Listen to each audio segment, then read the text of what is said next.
Following the release of James Gunn's Superman, the mainstream media was very keen on presenting the movie as an unprecedented success. And one of the things that I take pride on is that on this channel, I was one of the first to cut through all of that nonsense by reporting that James Gunn's Superman wasn't the box office win that we were being told. Starting with a video I made over 3 months ago, declaring James Gunn's Superman a box office flop when it wasn't very trendy to say such things, as opposed to now when plenty of people have joined this conversation. And today, following some recent developments, I want to debunk another type of spin that we've gotten from James Gunn, Warner Brothers, and the mainstream media for a while now regarding Zack Snyder, suggesting that Gunn and Snyder are really good buddies and that Snyder somehow fully supports everything that Gunn is doing. Yes, I know that back in the day in 2004, Snyder and Gunn worked together on a movie, Dawn of the Dead, which James Gunn wrote and Snyder directed, but I think that this idea that they're besties has really been misrepresented, especially since James Gunn became the co-CEO of DC Studios in 2022, because in reality, if you think about it, in spite of this so-called camaraderie that supposedly exists between them, James Gunn's first order of business after he walked into his new office at Warner Brothers was to fire Henry Cavill, who had just been rehired as Superman, fire Ben Affleck, who was supposed to appear as Batman in Aquaman 2, but then deleted from the movie, fire Gal Gadot, who was supposed to appear in another Wonder Woman movie. So basically, Gunn wanted to get rid of everything and everybody that was somehow connected to Snyder, aside from his own Peacemaker show and his own wife, who he wanted to keep around so that she could make out with Peacemaker or something. And then there's also a part of me that suspects that James Gunn didn't just get up one day and make all these big moves. It's more likely that while making The Suicide Squad and Season 1 of Peacemaker in 2020 and 2021, Gunn had already started some political maneuvering behind the scenes, and once Zaslav arrived, he used his influence to gain creative control of DC. And taking all of this into consideration, I think that this whole idea of Gunn and Snyder toasting marshmallows together in front of a fireplace, singing Kumbaya, is just another PR spin which I never bought. People like to use the example of Zack Snyder and James Gunn appearing together on Rick and Morty before Superman's release as an example for their friendship, and also a separate occasion where Gunn and Snyder took a picture hanging out together, which James Gunn then posted online, giving the impression that they were friends and they enjoyed hanging out. Well, as it turns out, Gunn and Snyder doing voices for Rick and Morty and their picture were both taken on the same day, at the same location, not so much as a friendly hangout, but more of a PR photo op, just in time to likely appease Snyder fans before the release of James Gunn's Superman at the time. And that organic Rick and Morty appearance with Gunn and Snyder that everybody was raving about? Yeah, and I never bought that as some kind of spontaneous idea that the creators of Rick and Morty had. I think that this was more of a situation of Warner Brothers putting something together because Warner Brothers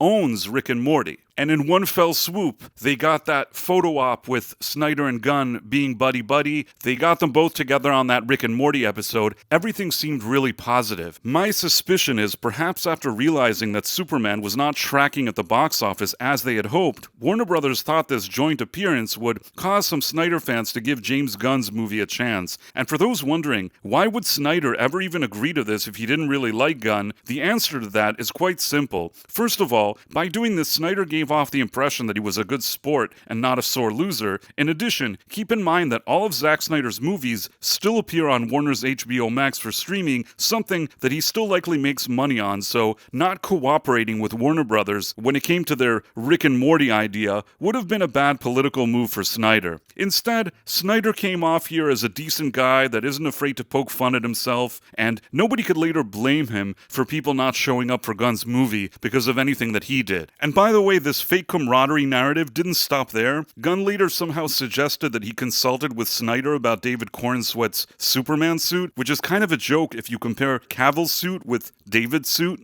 I talked to Zack Snyder, who was like, I tried a billion different versions with the trunks, and I couldn't get there. Theoretically, I like the idea of trunks because it's, Superman I grew up with. But in reality, though, I think Snyder had other plans. Knowing very well who James was, his offbeat style, and even Snyder seeing promotional material for Gunn's Superman before its release, Snyder probably figured that it wouldn't go so well with moviegoers, as Gunn had assumed, and he was just waiting patiently to make his own move at the most strategic possible time. He let Gunn's movie come out, he let the backlash to it happen, and he waited. But now, in a week where we have all the worst news that you could think of for James Gunn and his DCU, like Superman doing poorly on streaming, Superman losing money, Peacemaker doing badly on streaming, Snyder finally emerged out of the shadows to deliver something of a knockout punch to Gunn. They say that a picture is worth 1,000 words, and in a recent Instagram post, Snyder shared a picture of Henry Cavill as a defiant-looking Superman with the caption, "Henry Cavill is Superman," something that Wonder Woman actress Gal Gadot was quick to like, the same one that was fired by Gunn, if you recall. Now, I'm sure some people are going to write this off as a coincidence in timing, but I don't believe that at all. There's a reason why at least some Gunn shows are having meltdowns right now over this, because they know that there's meaning behind this, and they also know that Gunn and his DCU is losing momentum, which is why Snyder actually posted this. And if I had to give my own analysis, I think that Snyder sees this as an opportunity, a kind that he hasn't seen in a while, because with James Gunn's failure and Warner Brothers potentially being sold at some point, there's actually a chance somebody will eventually bring Snyder back to make some DCEU-related movie. Now, as I've said in previous videos, this is still far from happening, but if nothing else, I think that this shows that the tide is turning against James Gunn and his DCU, and Snyder knows it. But regardless, I do feel like Snyder is feeling that there's winds of change, and maybe it even shows that he's still here and he's still interested in doing something. At least that's my opinion. As for James Gunn himself, it really depends on who buys Warner Brothers, if at all, but I will say that a guy that continues to lose money and deliver failures probably is not going to get billions and billions of dollars more to waste. I know that happened with Kathleen Kennedy and Alex Kurtzman, but my instinct tells me that perhaps with James Gunn, especially if either Zaslav or maybe some other shrewd businessman is involved, it'll be much more difficult for him to pull off. But in Hollywood, you never know. So I'm going to keep you posted, as I always do, and if you've been enjoying my videos and you haven't yet liked and subscribed, please do that now, as it would really help my channel. Thanks for watching, my friends. Thank you, and good day. I am such an awesome guy. I make so many videos.